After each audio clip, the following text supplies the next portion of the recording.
This is another My Jeep review of past work. Checking CCV valve, purge valve, all sensors plus more. I also added a few diagrams that I copied out of my Jeep manual. It might be of some help.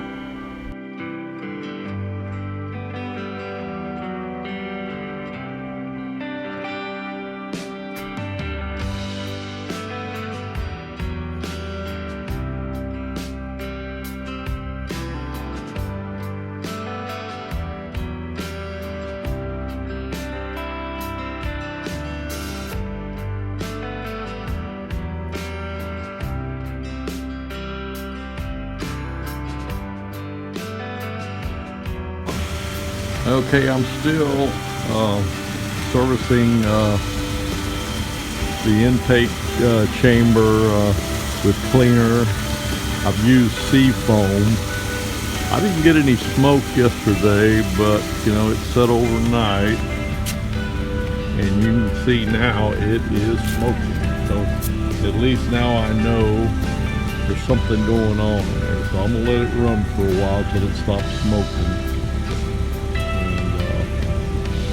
Yeah, I just got through doing some checking. I borrowed another scanner that a friend of mine used on a 97 Jeep.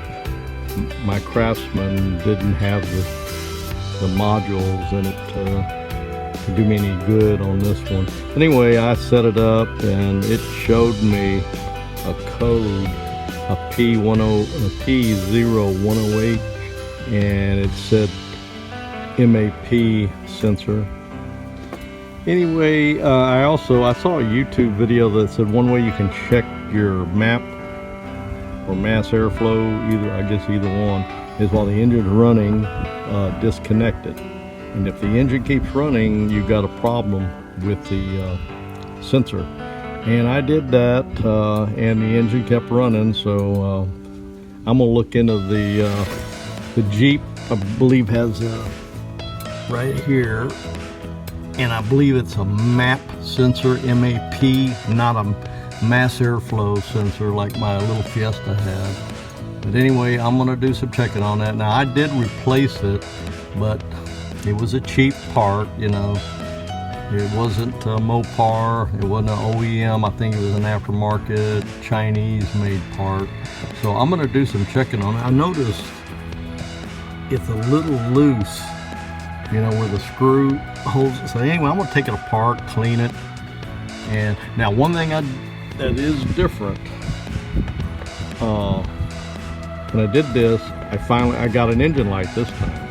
You know, I guess it's because I plugged in the scanner and messing with the MAP sensor, and engine light came on and it's staying on. So anyway, my buddy that lives next door over there, he's a mechanic. When he gets off, he's going to bring his high-tech scanner that they use at the shop. It's issued to him, and he's going to bring it, and he's going to scan this, and he said he should be able to pin it down for sure. But anyway, we'll see. But anyway, that gives me a little bit more input on the problem I may have. I may just have to start, when I change things out, my son said don't buy the cheap parts, buy the OEM parts, and so I better start listing. They cost twice as much though. But anyway, that's my Jeep, and I'll update you with any progress. Out for now. Okay, that's the mileage for right now. I'm gonna go get a little. 672 gives me the 500 miles. And it would be within a few miles either side. I'm gonna try to go put a few miles on it, and I think I'm gonna go ahead and do the gear oil change out. And it's my Jeep back with you, and I've got the new one installed. This one here just slips down into place. There's nothing to it.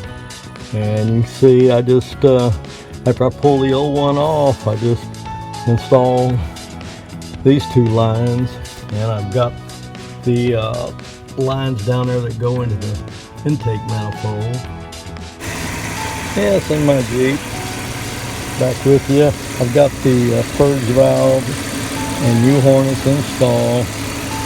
I've got it running, got my air box back in. It seems to be running good, and I can feel the purge valve working. Kicked in after about 5 minutes or so. And now I had my battery disconnected, so it cleared the engine light. But after I shut down, I'll check the codes with the Jeep system and see if there's still a 20442 code. I don't know how long it takes. It may not have cleared. It may not even be cleared. I'll have to find out. Think about if it's the Jeep system is not showing anything. I'll see what happens after about 50 miles of driving it out